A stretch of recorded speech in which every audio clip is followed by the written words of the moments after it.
Boa noite mais uma vez. Abra sua Bíblia no Salmo 136. Nós vemos acompanhando uma série no livro de Salmos sequencial. E você deve ter notado na semana passada que nós saímos da sequência. O motivo disso é em função do tema do mês, o mês da gratidão, em que nós selecionamos alguns dos salmos, dos 118 até os 150, que mais se relacionavam com o tema da gratidão. E hoje nós vamos para o Salmo 136. Enquanto você procura o Salmo 136, eu não sei se você para muito para pensar sobre o nosso grupo aqui, sobre a nossa igreja, sobre a nossa família, ou esse ajuntamento. Esse ajuntamento chocante de pessoas. É um quanto chocante pensar no que acontece aqui dominicalmente, no que acontece aqui semanalmente. Porque conforme você consegue até pensar um pouco das histórias que nós estamos ouvindo aqui nos testemunhos do mês da gratidão, ou nas histórias que você escuta no seu ajuntamento de pequeno grupo, o agrupe, ou nas interações com pessoas nos intervalos da escola bíblica dominical, num bate-papo durante a festa da gratidão, servindo com alguém, pessoas vêm de diversos panos de fundo, de diversas histórias. Existem aqueles que estão começando a caminhada com Cristo, e quando eles vêm para a igreja, eles vêm no domingo, eles estão cheios de fervor, eles estão empolgados, eles ainda sentem um pouco do cheiro do pecado, mas eles se deliciam com o banquete servido dominicalmente da pessoa do Senhor Jesus Cristo. São os crentes novos, são os crentes empolgados, que lembram da vida de escravidão de pecado e da liberdade que eles têm em Jesus. Tem aqueles que já estão caminhando há um pouco mais de tempo, já têm uma caminhada estabelecida e até desenvolveram um pouco de vício. Quais os vícios? Vícios que eles aprenderam a ignorar perguntas difíceis. Por exemplo, como é que eu posso mudar essa característica que não se parece com Cristo? E aí ele aprendeu a driblar isso com um certo cinismo, dizendo que uma mistura de errar é humano com a carne é fraca, de que de fato é muito mais forte do que eu. São pessoas que já não tratam mais o pecado como algo urgente. Aliás, ninguém é perfeito. Eles vivem com relacionamentos rompidos e isso não lhe causa mais tristeza. Comunhão com a igreja já não é mais prioridade. Quando dá tempo, eu estou lá. Porque, aliás, a igreja não salva. Eles já aprenderam isso na sua teologia. E vivem, então, uma vida superficial com o Senhor. Alguns talvez estejam aqui porque foram forçados. Ou por uma autoridade do tipo pai, seu pai forçou você, por isso que você está aqui. Ou talvez uma forçação mais amena. Talvez para não constranger uma pessoa que você admira, ou para ter certeza de que os pastores não vão ficar no seu pé e ficar ligando por que você não vem, ou algum irmão vai ficar ligando por que você não vem, e aí constrangido você veio. Ou talvez forçado para garantir algum tipo de bênção. É melhor eu ir na igreja, porque se eu não for à igreja, algo ruim pode acontecer. Outros ainda entram confusos, cheios de perguntas. Perguntas de como navega nessa vida. Como é que eu faço para viver com meu cônjuge tão difícil? Como é que eu faço para criar filhos para a glória de Deus? Ou até mais específico, como é que eu faço para meu filho comer brócolis? Uma dica pastoral quente, põe Nutella. E aí eu fico pensando nas inúmeras situações que tem aqui no nosso convívio. E a situação piora quando eu lembro que está atrás do púlpito. Alguém que também passa situações diferentes, mas não tanto. Semelhantes em alguns momentos, em menor ou maior escala. E aí eu falo, quem poderá nos livrar? Quem poderá nos livrar? Talvez seja o sentimento que o apóstolo Paulo teve quando ele disse, quem é suficiente para essas coisas? Quando nos enxergamos numa comunidade de pecadores, com tantas perguntas, com tantos conflitos, do que nós precisamos? Do que nós precisamos? Talvez o que a gente precise, vou ser bem dramático aqui, é uma epidemia letal e começar tudo de novo. Mas isso já aconteceu no dilúvio. Talvez o que a gente precise então é fogo do céu. Sodoma e Gomorra já aconteceu. Talvez o que a gente precisa, então, é um programa intenso de disciplinas que irá mudar a nossa forma de pensar e agir. A lei mosaica veio e se mostrou insuficiente. Talvez, então, nós precisamos de castigos severos. É pegar esses irmãos que estão fora da linha e puni-los. O exílio mostrou que Israel não mudou por causa de castigos. Talvez a gente precise, então, de uma comunhão bem intensa, de viver sempre junto. Tipo, Atos 2 mesmo, na veia. Bom, 3 capítulos depois, Ananias e Safira, que desfrutaram de ato Deus, morreram porque mentiram para o Espírito Santo. Talvez o que a gente precisa então é doutrina, doutrina, doutrina. Mas foi a igreja de Éfeso em Apocalipse 2 que foi extremamente exortada porque abandonou o primeiro amor. Então, embora tudo que eu mencionei teve um propósito no plano de Deus, eles são insuficientes para a transformação de vida que você tanto anseia. E o Salmo 136 nos apresenta algo diferente, poderoso e mais profundo, que transforma toda e qualquer situação de vida aqui presente, seja onde você estiver, que é a misericórdia do nosso Deus. Na condição de pecado que nós nos encontramos, oscilando em estágios perturbadores da nossa alma, nós precisamos da misericórdia de Deus, que é presente em toda a história da humanidade, foi inaugurada e futuramente será consumada, e é a nossa esperança. No mês que nós refletimos sobre gratidão, nós precisamos embebedar tudo o que nós somos gratos ao Senhor como uma manifestação da misericórdia de Deus. A definição que eu trouxe para os irmãos na Escola Bíblica Dominical na semana passada é que gratidão é sempre uma resposta à atividade salvífica de Deus na criação e na redenção. Gratidão é sempre uma resposta por nossa parte, à atividade de Deus, atividade de salvação, vista tanto na criação quanto na redenção. E eu espero que fique um pouco mais claro para os irmãos como que a criação e a redenção andam de mãos dadas para mostrar para nós a misericórdia de Deus, num plano que não se encerrou. Independente de onde você esteja na sua caminhada com Cristo, a misericórdia de Deus dura para sempre, e isso é encorajamento para a sua alma. Eu espero que fique claro que dar graças a Deus, então, é uma resposta obediente, é uma questão de obediência, ao caráter misericordioso de Deus, conhecido no que Ele faz ao nosso redor, a criação, e em nosso favor, salvação. Dar graças a Deus é uma resposta obediente ao caráter misericordioso de Deus, conhecido no que Ele faz ao nosso redor, na criação, e em nosso favor, salvação. Salmo 136. E nós vamos fazer uma leitura semelhante ao que nós já fizemos alguns meses atrás, se não me engano, alguns anos. Quando expondo uma outra passagem, nós acabamos lendo o Salmo 136 de uma forma responsiva. Se você tem uma cultura evangélica tradicional, você sabe o que é uma leitura responsiva. A leitura bíblica responsiva é uma leitura em que todos participam. Eu leio uma parte e os irmãos leem outra parte. E nós vamos fazer isso na tentativa de captar o que o poeta, o que o salmista está tentando nos ensinar por tantas repetições sobre a misericórdia de Deus. Ok? Então eu vou pedir para que você fique de pé mais uma vez, que nós vamos ler o Salmo 136. E para unificar as versões aqui presentes, eu já vou dar o bizu que você precisa decorar aqui para fazer a sua parte correta. A sua parte é a seguinte: porque a sua misericórdia dura para sempre. Ok? Essa é a sua parte. Então, se você tem a Nova Versão Internacional, se você tem a revista atualizada, se você tem uma outra tradução e ela diz algo diferente, hoje, por questões práticas, nós vamos unificar na seguinte declaração: porque a sua misericórdia dura para sempre. Ok? Vamos ensaiar? No 3? 3. Ok, essa é a sua parte. Até o final do Salmo, essa é a sua parte, tá bom? E eu tenho aqui o texto bíblico, eu vou ler a primeira parte do versículo e os irmãos completam com a segunda parte. Tá bom? Estão prontos? Essa é a leitura responsiva da palavra de Deus. Olha só. Rendei graças ao Senhor porque Ele é bom. Rendei graças ao Deus dos deuses. Rendei graças ao Senhor dos senhores. Ao único que opera grandes maravilhas. Aquele que com entendimento fez os céus. Aquele que estendeu a terra sobre as águas. Aquele que fez os grandes luminares. O sol para presidir o dia. A lua e as estrelas para presidirem a noite. Aquele que feriu o Egito nos seus primogênitos. E tirou a Israel do meio deles. Com mão poderosa e braço estendido. Aquele que separou em duas partes o mar vermelho. E por entre elas fez passar a Israel.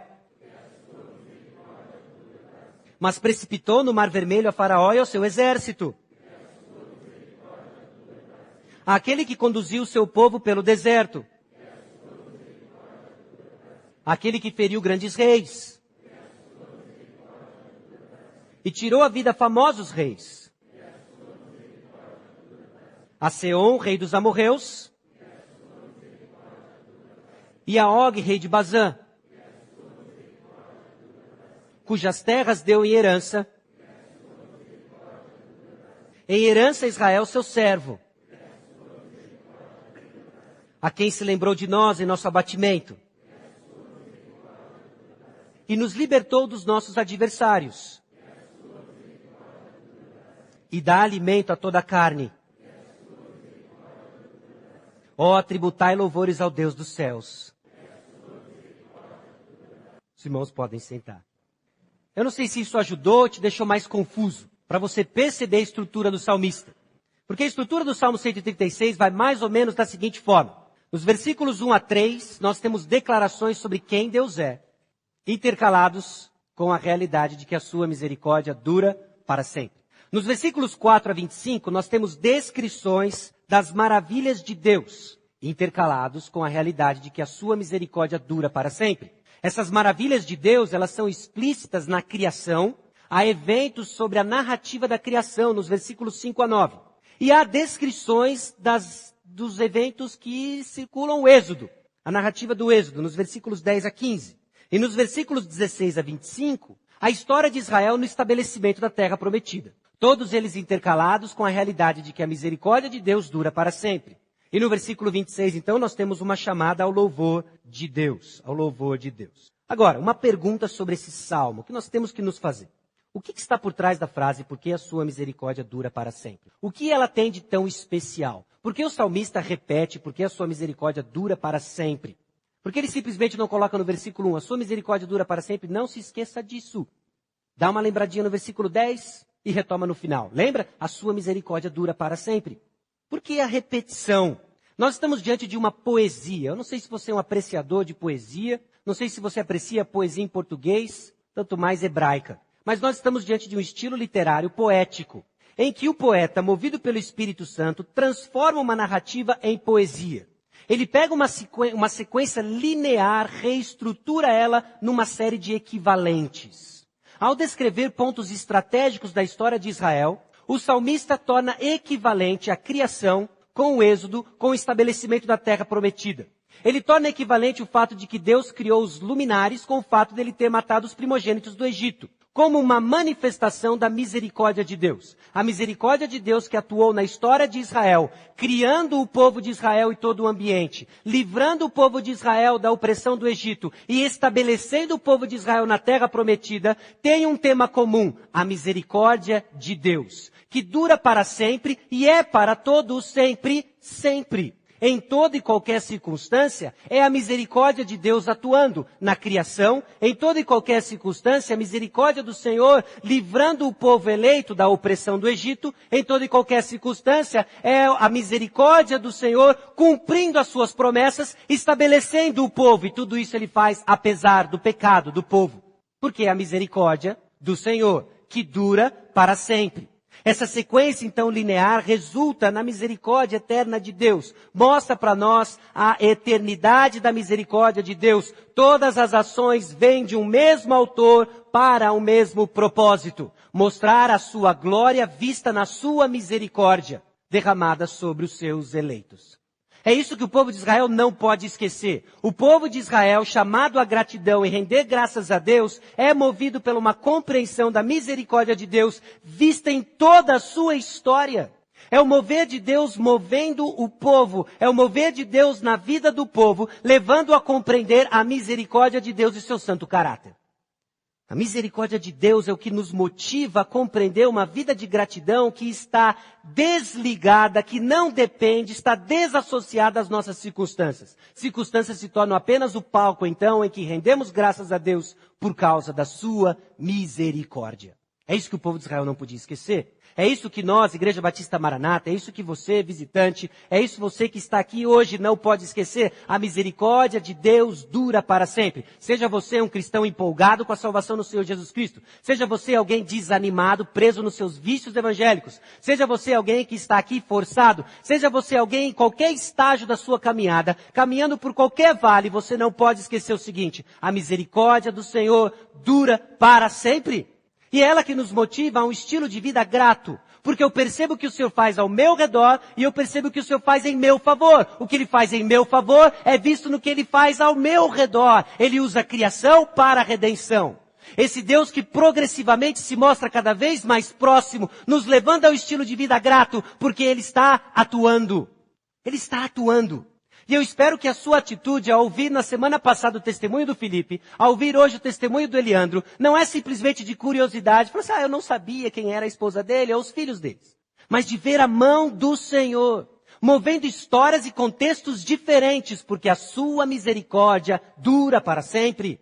E Ele está construindo para si mesmo um povo. Ele está forjando a imagem de Cristo em nós. Em diversidade há essa unidade para clamar para os céus. A misericórdia do Senhor dura para sempre. A misericórdia do Senhor dura para sempre. E o contraste eu espero que choque você. Nessa atuação da graça de Deus. Essa misericórdia que é o amor, que é a graça, o amor leal de Deus. O Hesed, lembra do Hesed? É essa palavrinha aqui. Que atua apesar da nossa desobediência. Atua, inclusive, para tirar o seu fôlego, usando a sua desobediência. Porque a sua misericórdia dura para sempre. E isso é esperança para você. Porque é bem possível, num grupo como esse, que nós estejamos tratando com pessoas prestes a jogar a toalha. Você já tentou de tudo. Você está prestes a jogar a toalha. E você só não jogou a toalha ainda, porque a misericórdia do Senhor dura para sempre. A misericórdia do Senhor dura para sempre. Você não está aqui apenas persuadido, você não está aqui forçado. Você foi tragado pela misericórdia do Senhor. Tragado pela misericórdia do Senhor, que irá impelir sobre o seu coração a palavra dele. Porque é por meio da palavra que ele cria um povo, e é esse povo que é zeloso de boas obras pela atuação do Espírito Santo, misericórdia vista na pessoa do Senhor Jesus Cristo, que estamos prestes a descobrir nesse belíssimo salmo. Então, ponto 1. A misericórdia de Deus cria circunstâncias para o relacionamento com o Senhor.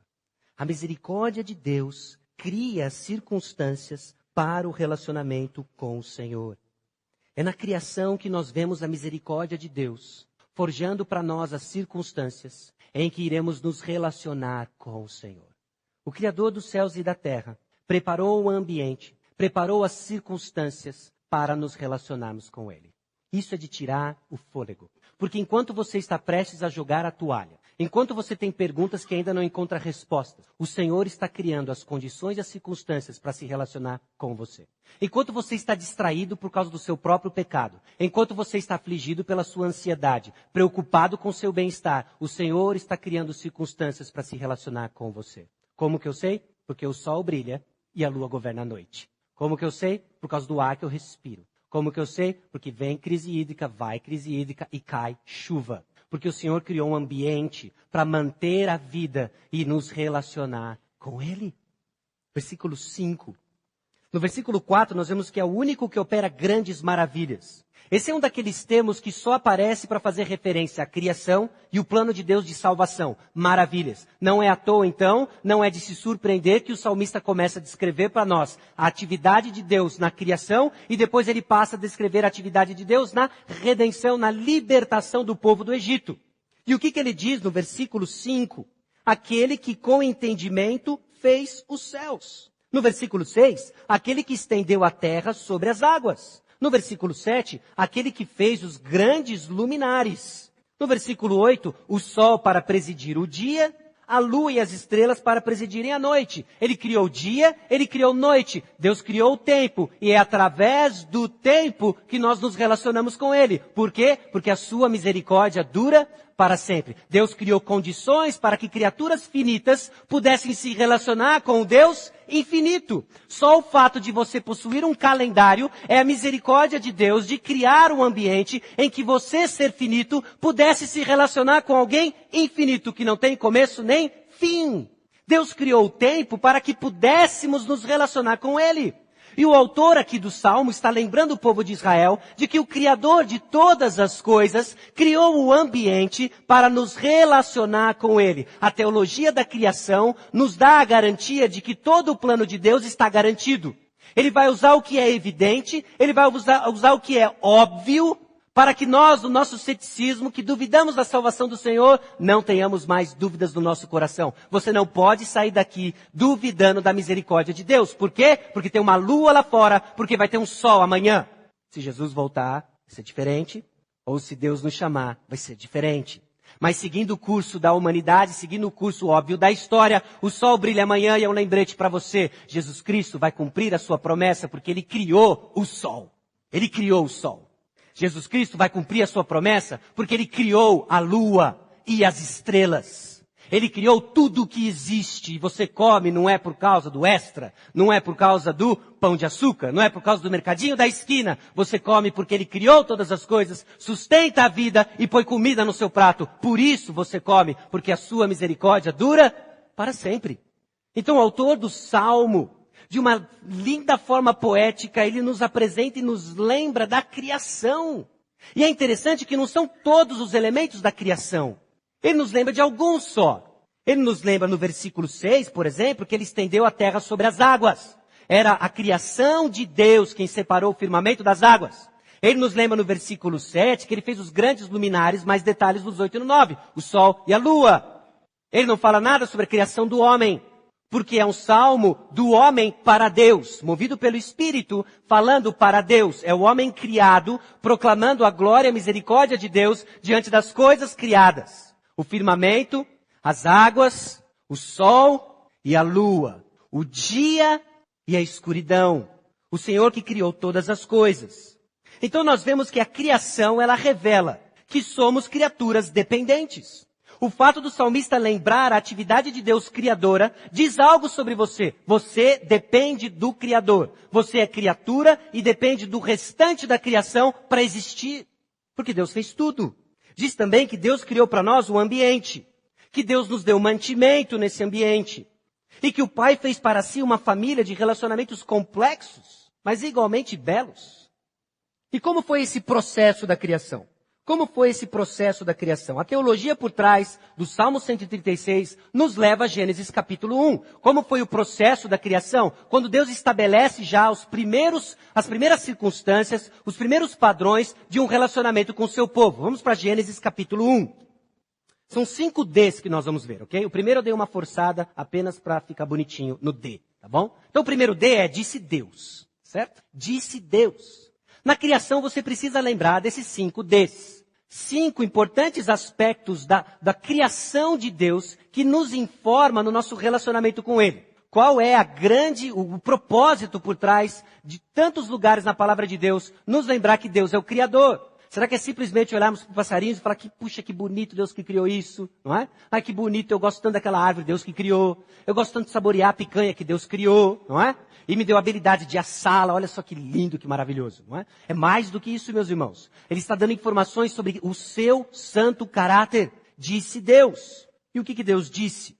Bom, olha lá no versículo 1, no princípio criou Deus os céus e a terra, porém estava sem forma e vazia, havia trevas sobre a face do abismo, e o Espírito de Deus pairava por sobre as águas. Havia caos, ok? Nós já vimos isso em outros contextos, havia caos. Havia caos descrito pela escuridão, havia caos descrito pela confusão entre águas e a inexistência de um firmamento. Bom, mas o salmista, ele aponta alguns aspectos importantes sobre o Criador, que tinha a ver com sol, lua e firmamento. O caos que havia nos é lembrado no Salmo que o Deus Criador o ordenou. Nós vemos mais uma vez o padrão constante nas Escrituras de que Deus é especialista em transformar caos em ordem. E como que Ele faz isso? Versículo 3, disse Deus. No versículo 6, e disse Deus. No versículo 9, disse também Deus. E a ênfase do autor de Gênesis, Moisés, versículo 14, disse também Deus. E assim por diante, é que Deus disse e coisas foram criadas. Deus disse. Como que Deus criou coisas? Deus criou coisas falando. Deus criou coisas falando, evidenciando uma atividade voluntária. Ele criou porque quis. Ele disse. E disse Deus. Deus criou todas as coisas porque Ele quis. E Ele criou falando, sem esforço. Sem esforço algum. Ele falou e as coisas aconteceram. E foi uma atividade racional, pensada, arquitetada. Apenas o que Deus falou tem nos custado milhares de anos para entender o que Deus falou. Nós ainda temos inúmeras dúvidas sobre o funcionamento do universo, sobre o funcionamento do corpo humano, sobre o relacionamento dos animais, tudo o que Deus criou apenas falando. Sentiu o drama de quão dependente e pequeno nós somos. O que Deus criou falando, nós temos passado milhares de anos apenas entendendo. E já chegamos a conclusões? Existem inúmeras perguntas e os irmãos sábios interagindo com a ciência popular ou científica de que nós ainda não descobrimos tudo o que precisa. da criação, quanto mais do caráter de Deus. Deus é grande, infinitamente grande. E Ele criou as coisas falando. Criou as coisas com diversidade. Essa diversidade que muitas vezes nos perturba e nos assusta, na verdade é uma manifestação da bondade de Deus. A diversidade no nosso meio. Há diversidade de tipos de personalidade, há diversidade em formatos de orelha, há diversidade em formatos de narizes, há diversidade das espécies de animais, das espécies de plantas. E nós vemos a bondade de Deus nos dando um ambiente tão diverso. E Ele nos deu esse ambiente diverso e estabeleceu domínio. Domínio. Ele deu para nós domínio. Domínio sobre a criação. E o que nós tínhamos que fazer? Nós tínhamos que cultivar o jardim. Nós tínhamos que exercer domínio sobre a criação. Como representantes visíveis do Deus invisível. Os irmãos já ouviram isso em outros contextos. Somos representantes visíveis do Deus invisível. Estamos dominando sobre a criação. É uma regência mediada, confiada pelo nosso Deus. Nós dominamos sobre a criação. Mas existe o quarto D que você precisa saber sobre a descrição da criação. Houve desobediência. Nós não queremos ser vice-regentes. Nós queremos ser Deus. Nos rebelamos contra o propósito de Deus para a criação. Ao invés de cultivar aquilo que Deus nos deu domínio, nós queríamos tomar nossas próprias decisões. Houve o pecado.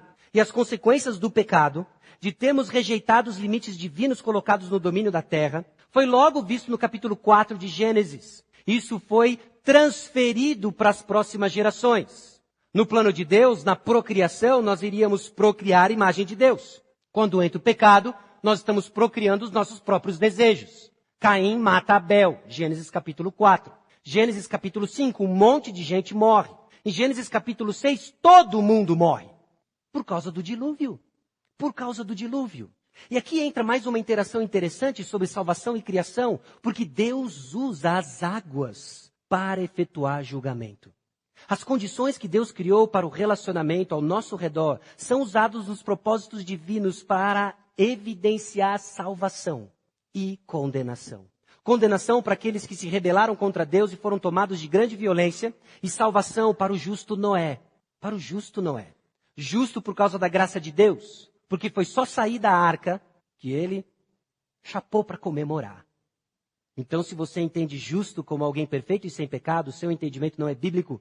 Justo Noé, porque Deus olhou com graça para Noé. Justo Igreja Batista Maranata, simplesmente porque Deus olhou com graça para a Igreja Batista Maranata e nos salvou. Então, o dilúvio tem uma importante contribuição.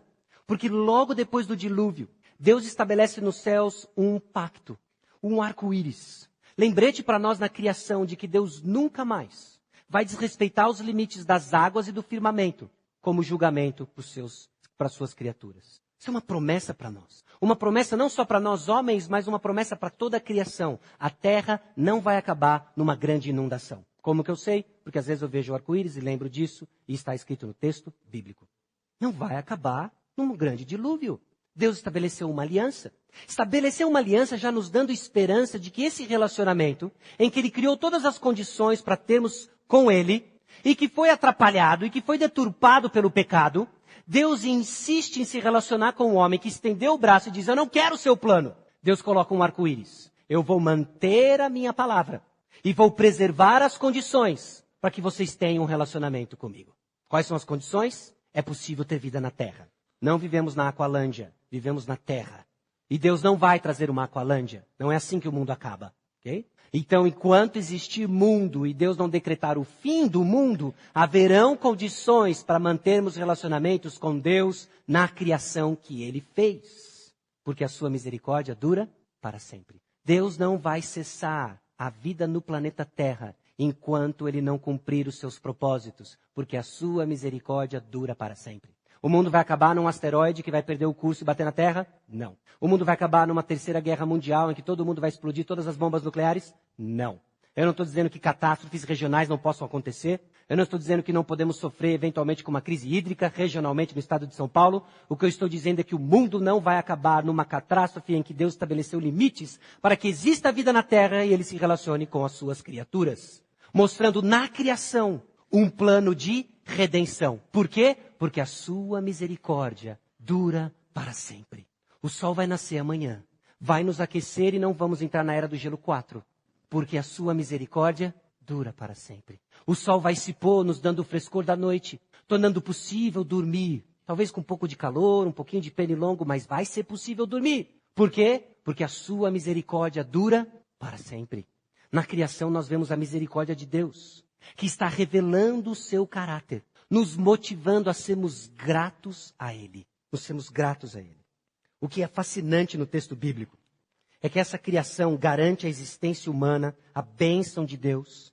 É o palco da ordem de domínio de Deus. E nessa aliança de Noé, vemos que Deus irá manter para sempre as condições de ordem, que são pré-requisitos à resposta da bênção. Volte comigo no Salmo 135, versículos 1 a 7. E aqui nós vamos ver que esses dois salmos não estão juntos por acidente. A resposta de louvor e gratidão a Deus, nessa linda poesia do Salmo 136, está alicerçada no louvor a Deus do Salmo 135, de rica teologia nos informando mais sobre o Deus Criador de todas as coisas. Salmo 135, versículos 1 a 7. Aleluia, louvai o nome do Senhor, louvai os servos do Senhor, vós que assistis na casa do Senhor, nos átrios da casa do nosso Deus. Louvai ao Senhor, porque o Senhor é bom. Cantai louvores ao seu nome, porque é agradável. Pois o Senhor escolheu para si a Jacó e a Israel para a sua possessão. Com efeito, eu sei que o Senhor é grande e que o nosso Deus está acima de todos os deuses. Tudo quanto aprouve ao Senhor, Ele o fez, nos céus e na terra, no mar, em todos os abismos. Fez subir as nuvens dos confins da terra, faz os relâmpagos para a chuva, faz sair o vento dos seus reservatórios. Por quê? Porque Deus quis. Porque Deus quis. O Deus Criador de todas as coisas nos colocou aqui porque Ele quis mostrar que a sua misericórdia dura para sempre. E tem sido assim toda a história da humanidade. Ele escolhe um camaradinha chamado Noé e o preserva numa arca. Por quê? Porque a sua misericórdia dura para sempre. E Noé então contou para os seus filhos a tão grande salvação que eles experimentaram. É a salvação de Deus, ecoando em toda a história, que grita numa só voz: glória seja dada a Deus, porque a sua misericórdia dura para sempre. Quando a salvação de Deus é proclamada e recebida, quando a salvação de Deus ela é proclamada e recebida com fé, a misericórdia de Deus é vista e a glória de Deus ecoa por toda a criação. Não é porque nós somos especiais. Não é porque Deus olhou para nós e falou assim: ai, que dó desse povo de São José. Deus tem um zelo e um compromisso com a sua glória. E Ele manifesta a sua glória por meio da bênção que Ele derramou sobre nós. A sua misericórdia. Nos dando o vale do Paraíba. O lindo vale do Paraíba. Deus nos deu. Vai, desfrute. Porque a minha misericórdia dura para sempre. Dura para sempre. É bom servir a Deus num lugar tão bonito que Ele nos deu. Porque a sua misericórdia dura para sempre. O ponto é que a misericórdia de Deus dura para sempre. Então é possível olhar o ambiente ao meu redor e não simplesmente ficar deslumbrado com a beleza de uma árvore, mas lembrar que essa condição que Deus criou para que eu proclamasse a sua obra de salvação. Porque a sua misericórdia dura para sempre. Ponto 2. Se a misericórdia de Deus cria circunstâncias para o relacionamento com o Senhor, ela também liberta dos impedimentos para o relacionamento com o Senhor. Versículos 10 até o versículo 16. Aquele que feriu o Egito nos seus primogênitos. Se você conhece um pouco da história de Israel, sabe que isso é referência à 10ª praga. A 10ª praga. O salmista pula as 9 primeiras pragas e vai direto para a 10ª praga. Porque simplesmente não cabia aqui no Salmo? Não. Salmo 119 prova o contrário. Se ele quisesse fazer um salmo grande, ele faria um salmo grande. Ok? Mas tem algo especial na 10ª praga. Na 10ª praga, o povo é intencionalmente exortado a fazer uma diferença entre Israel e Egito. Vocês vão sacrificar um cordeiro e colocar nos umbrais da porta o sangue. Sangue prefigurando o sangue da aliança. Aí eu vou saber que vocês são meus. E vocês são meus. E não sofrerão o julgamento que eu tenho para os que não são meus. Por quê? Porque a misericórdia do Senhor dura para sempre. Há uma diferença aqui. A misericórdia de Deus é recebida para os que são seus. Para os que são seus. Para que os seus rendem graças a Ele, demonstrando a glória devido ao seu nome. Deus liberta então o seu povo. O povo que deveria prestar culto ao seu nome está preso e escravo no Egito. Então a misericórdia de Deus é olhada para esse povo, é colocada sobre esse povo. E Deus irá libertar o povo de Israel para que ele preste culto ao Senhor. Esse povo que desconhece o Criador dos céus e da terra, foi escolhido por Deus por razões que não pertencem à nossa mente, estão nos planos eternos, nos decretos de Deus. E agora ele é separado para prestar culto a Deus. Vocês vão prestar culto para mim. Só que hoje vocês não conseguem porque vocês estão no Egito. Então eu vou libertar daquilo que lhe impede de prestar culto para mim. A misericórdia do Senhor dura para sempre. Ele criou as condições para que você proclamasse a glória dele. E agora ele vai livrar você dos impedimentos de proclamar a glória dele. Essa é a atividade salvífica de Deus e para isso ele vai usar a sua criação. Ele tirou Israel do meio deles, com mão poderosa e braço estendido. Aquele que separou em duas partes o Mar Vermelho. E por entre elas fez passar Israel. Olha o que Deus fez. Ele separa o seu povo daqueles que não são o seu povo. Ele tira o povo do Egito. E agora o povo do Egito está diante de uma situação caótica. Para trás tem o faraó e seu exército. Na frente tem águas. Águas. Além das águas, firmamento. Mas esse povo precisa conhecer que o Criador dos céus e da terra está para eles. Ele criou os céus e a terra. Fez divisão do mar e da terra, então ele abre o mar para salvar os seus. Deus usa a criação para a nossa salvação. Deus usa as circunstâncias que ele criou para nos libertar. Então o povo de Israel recebe uma mensagem aqui, que talvez para nós seja um pouco obscura, mas para eles ficou clara, ficou muito clara. Abra sua Bíblia em Êxodo capítulo 14. E ia entre o campo dos egípcios e o campo de Israel. A nuvem era escuridade para aqueles, e para este esclarecia a noite. Mas aí você já sacou, né? Eu vou ler de novo. Você precisa ver isso. Olha lá. No 20. Êxodo 14, 20. Depois a gente volta no Salmo 135, 8, 9, ok? Não entre numa crise de ansiedade pelo PowerPoint desalinhado com a mensagem. Calma. Êxodo 14, versículos 20. E ia entre o campo dos egípcios e o campo de Israel. A nuvem era escuridade para aqueles, e para este esclarecia a noite. Sentiu o drama?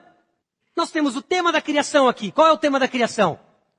Luz e trevas. Havia luz e trevas. Mas o povo de Israel está com o Criador da luz e das trevas. Pare e pensa de estar no lado vencedor. Ok? Eu estou no lado vencedor. Eu só estou com o Criador da luz e das trevas. Eu só estou com o Criador das nuvens. Eu só estou com aquele que criou os mares, estabeleceu o limite com o firmamento. Então qual o drama? Está escuro? Ele manda uma coluna de fogo. Tá calor? Ele manda sombra. Tá com mar? Ele vai fazer abrir. Porque ele criou todas as coisas. E ele vai usar todas as coisas para salvar os seus. Porque a sua misericórdia dura para sempre. Porque a sua misericórdia dura para sempre. De maneira que em toda a noite, este e aqueles não puderam aproximar-se.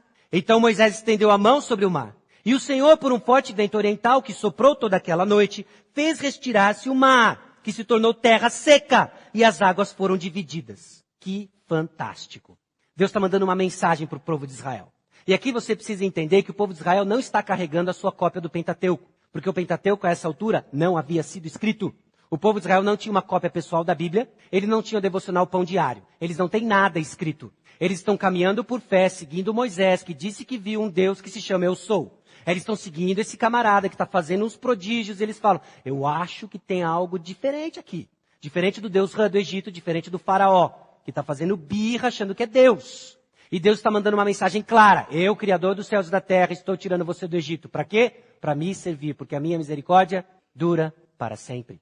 Aí o povo de Israel vê o mar se abrindo. E quando eles passam o mar, eles entram no deserto. No deserto, Deus manda uma revelação para Moisés. E escreve o Pentateuco. E Deus se apresenta para o povo.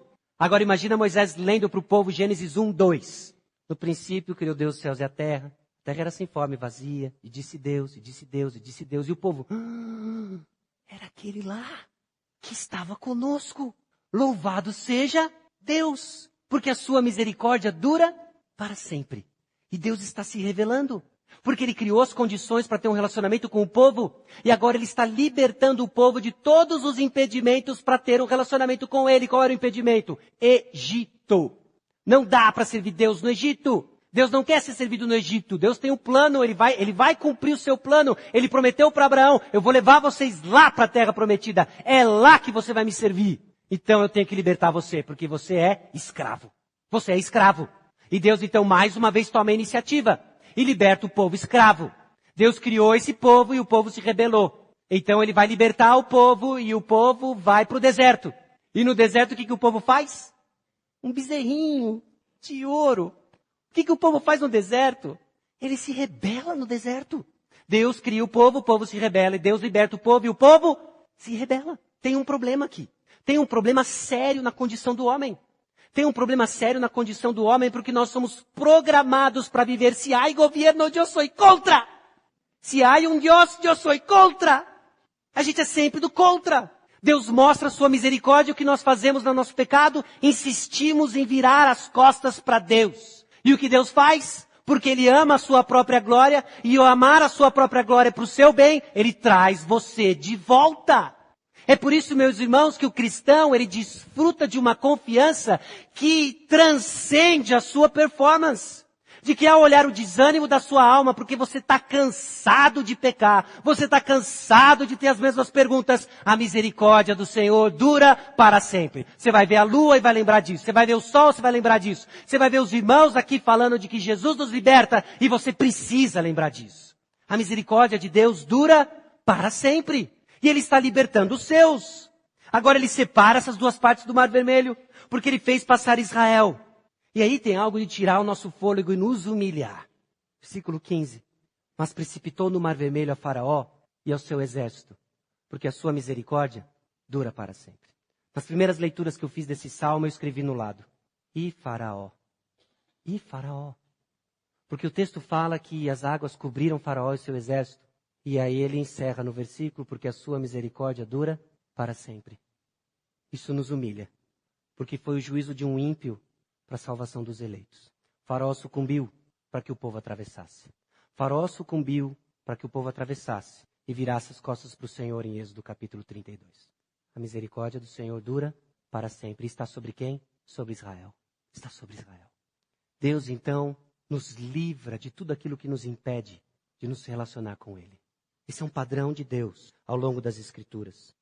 Aquele que conduziu o seu povo, então, pelo deserto. Dá uma olhadinha no Salmo 135, versículos 8 e 9. Em que o salmista declara e escancara um pouco dessas verdades que nós estamos vendo aqui no Salmo 136. Foi ele quem feriu os primogênitos no Egito, tanto dos homens como das alimárias. Quem no meio de ti, ó Egito, operou sinais e prodígios contra o faraó e todos os seus servos. Deus fez isso. Deus fez isso porque a sua misericórdia dura para sempre. E Ele tem um compromisso na história de mostrar a sua glória por meio da salvação dos seus, demonstrando a sua misericórdia. E é nesse clima, então, de alegria sóbria, que eu não consigo pensar em outra resposta senão render graças a Deus. De olhar para trás e ver o mar cobrindo os inimigos. Graças a Deus. Graças a Deus. Porque se Deus não cobrisse os inimigos, nós estaríamos mortos. Mortos. Graças a Deus, estamos do lado de cá do mar. Estamos do lado de cá do mar. Mas não é só isso.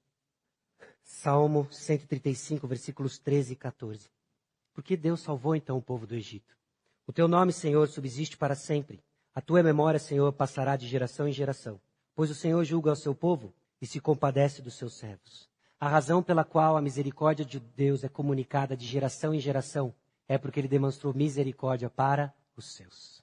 Deus demonstrou misericórdia para você, meu irmão. É para que você transmita e comunique a misericórdia do Senhor que dura para sempre. O propósito pelo qual Deus lhe salvou, então, não é simplesmente para gozar de uma boa e feliz vida no deserto. É para que você proclame a salvação do nosso Deus. Porque ela custou o sangue de muitos no decorrer da história. E Ele fez isso por amor a você. E você está perdido nos seus dramas pessoais. Porque você vive uma vida centrada em si mesmo. E não entendeu que o propósito da história é Deus, não você. Porque a sua misericórdia dura para sempre. 3. Essa criação testifica o poder de Deus para salvar, recriar, libertar.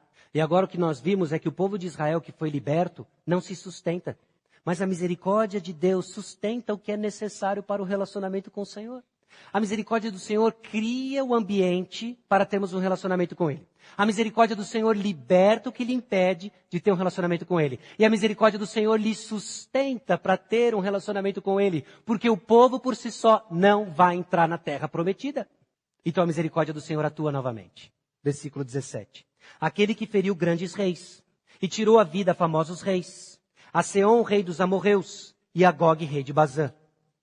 Salmo 135, versículos 10 a 12. Quem feriu muitas nações e tirou a vida a poderosos reis? A Seom, rei dos amorreus, e a Og, rei de Bazã, e a todos os reinos de Canaã, cujas terras deu em herança a Israel, seu povo. Foi a misericórdia do Senhor quem sustentou o povo para um relacionamento com Ele. Ele criou as condições, Ele liberta o povo do Egito, e agora Ele vai levar o povo do Egito até a terra prometida, e irá manter o povo na terra prometida para ter um relacionamento com Ele. Porque a sua misericórdia dura para sempre. Mas a própria história vai nos dar mais informações sobre o povo.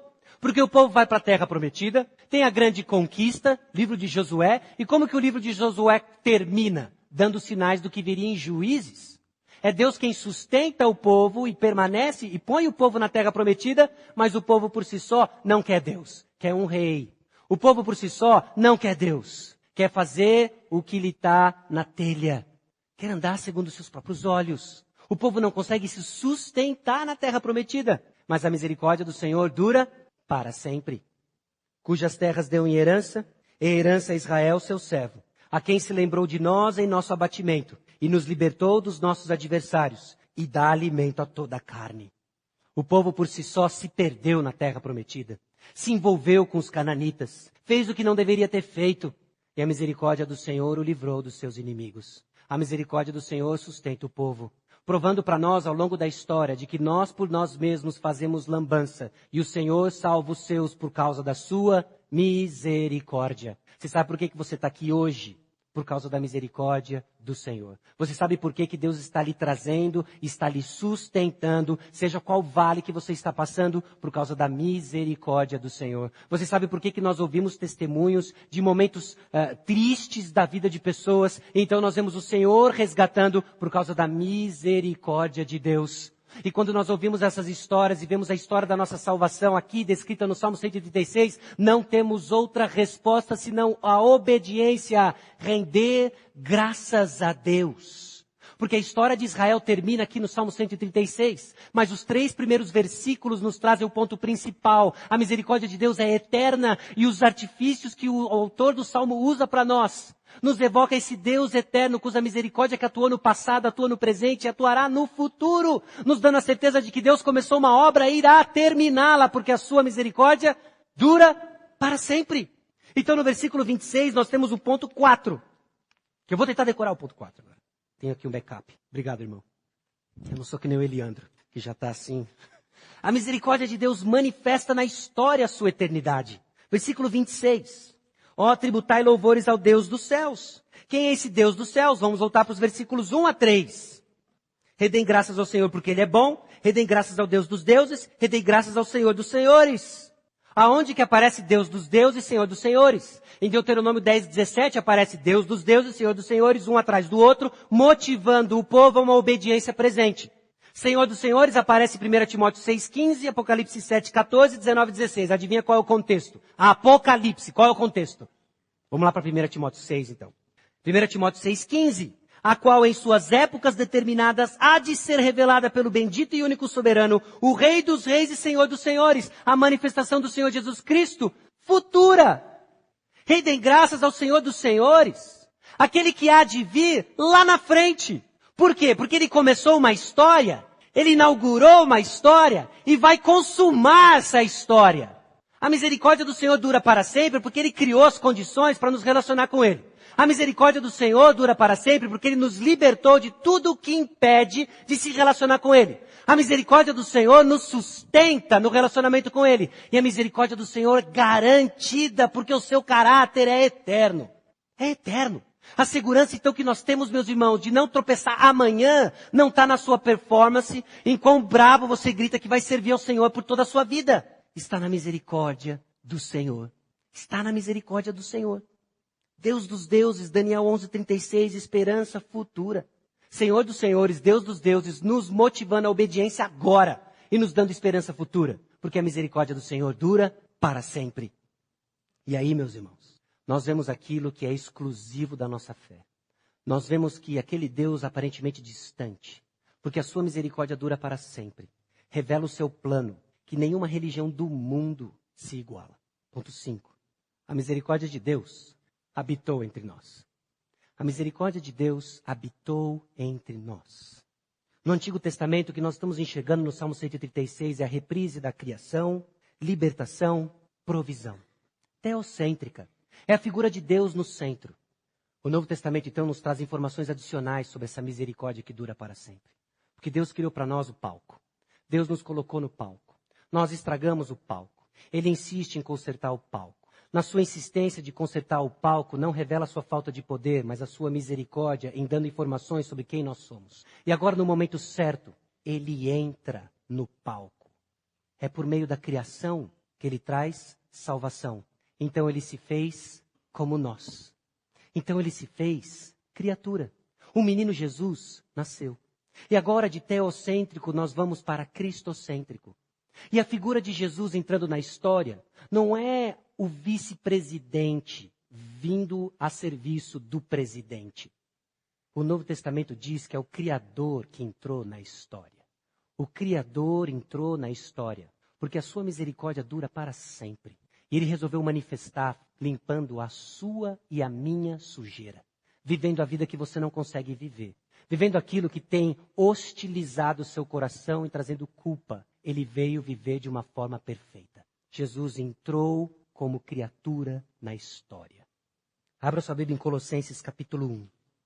Ele nos libertou do império das trevas. Capítulo 1, versículos 13 a 17. De Colossenses, capítulo 1. Ele nos libertou do império das trevas e nos transportou para o reino do Filho do seu amor, no qual temos a redenção, a remissão dos pecados. Este é a imagem do Deus invisível, o primogênito de toda a criação, pois nele foram criadas todas as coisas, nos céus e sobre a terra, as visíveis e as invisíveis, sejam tronos, sejam soberanias, quer principados, quer potestades. Tudo foi criado por meio dele e para ele. Ele é antes de todas as coisas. Nele tudo subsiste. O Criador do dia e da noite. Aquele que fez separação entre os mares e o firmamento. Entrou no palco para mostrar que a sua misericórdia dura para sempre. E você aí achando que não tem mais jeito para você, porque você já tentou e não conseguiu. E você aí achando que o cristianismo talvez não fosse para você, porque você não é como os outros irmãos, tão ativos na igreja.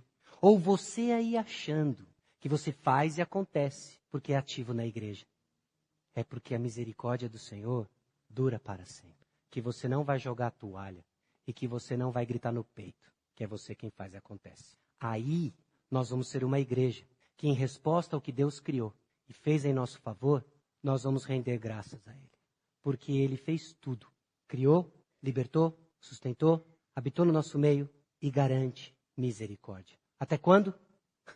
Até Ele voltar. Até Ele voltar. A nossa garantia é o que Deus faz. E Ele mostrou isso mandando o Filho dele.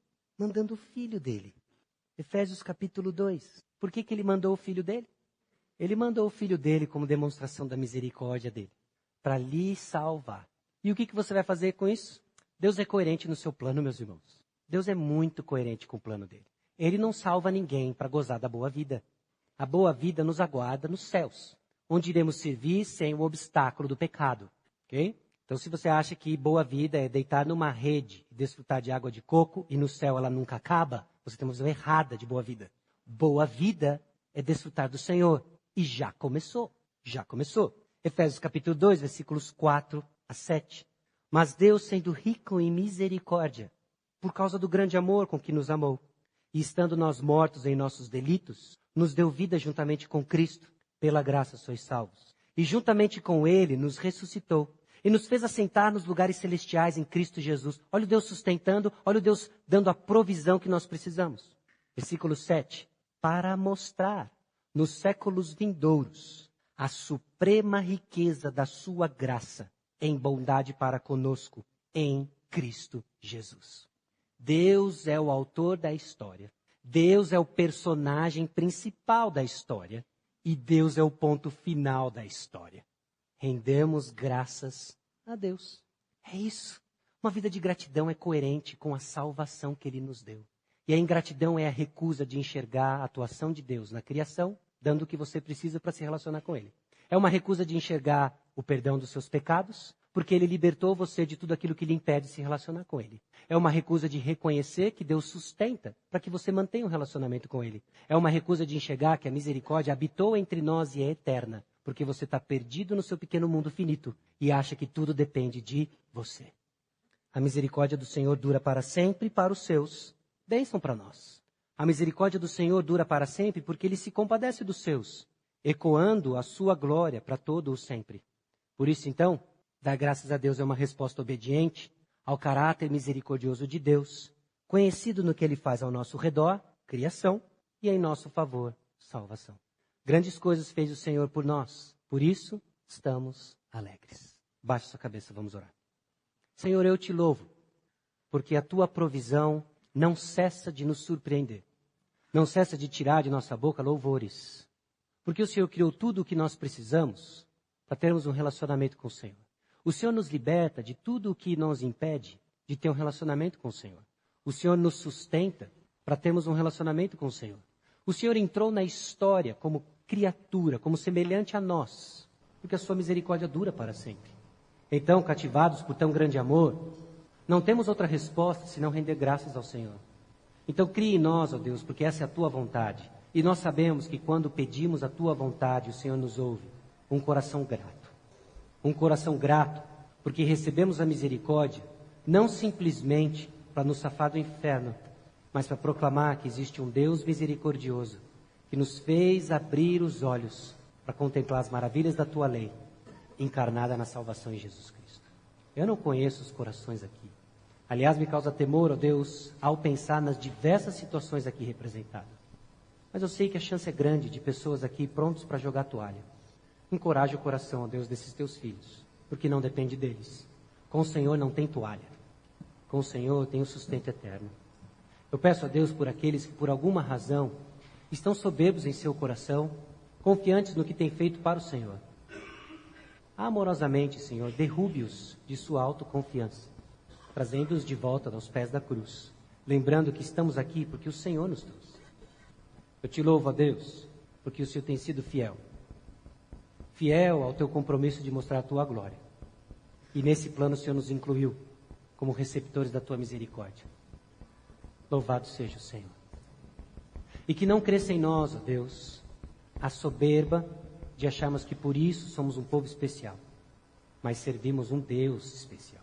E que o propósito agora é proclamar a salvação para aqueles que são teus e ainda não sabem, mas o Senhor conhece. E os meios que irão alcançá-los o Senhor já projetou e nos confiou. É a tua palavra. É no nome poderoso de Jesus que nós oramos. Amém.